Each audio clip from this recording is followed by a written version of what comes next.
మహిమ కలిగిన దేవుని గురించి ప్రకటించడానికి దేవుడు కృప ఇస్తాడు. విడవరా ఎందుకో తెలుసా మనల్ని ఎన్నుకున్నది? కేవలం దేవుని యొక్క పరిశుద్ధమైన పరిచర్య చేయాలి. మనకు దేవుడు కుటుంబాలను ఇచ్చాడు.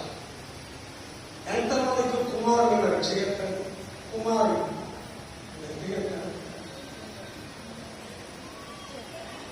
కుమారుడు అంటే ఏం చేయాలో తెలుసా?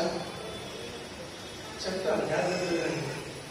కుమారుడు అంటే పరిశుద్ధ బైబిల్ గ్రంథంలో అన్న షిలోహు మందిరానికి వెళ్ళి కన్నీరు మున్నీరుగా ఏడ్చి ప్రార్థన చేసి, దేవా ఒక్క కుమారుడిని నేను నీకు ఇస్తాను.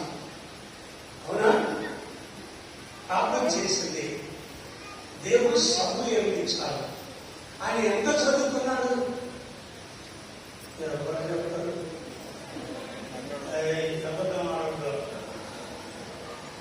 ఏం చదువుకున్నాడు? జాగ్రత్త వినండి.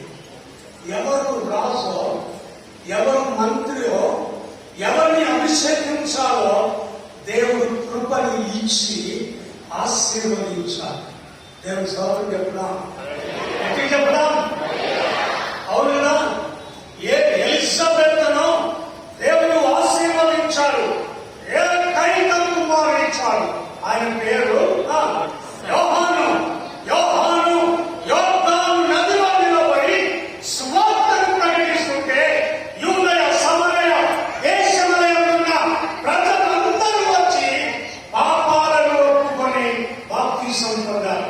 చివరికి చెప్తాను, దేవుడు వారికి ఇచ్చిన కుమారుడు యేసు ప్రభువుకి బాప్తిస్మం ఇచ్చాడు.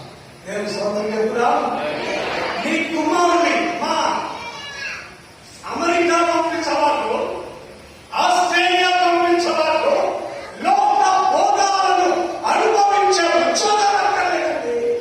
ఒక బైబిల్ చాలు. దేవుని నామ గణత కొరకు బైబిల్ ఉచ్చారణ చేసుకొని అభ్యాస స్వార్థను ప్రకటించగలిగితే దేవుని ఏమంటారో తెలుసా? నాకు ఇష్టమైనటువంటిది ఆత్మల సంపాదన. దేవుని స్తోత్రం. ఎందుకో తెలుసా? అవును, నాకు కూడా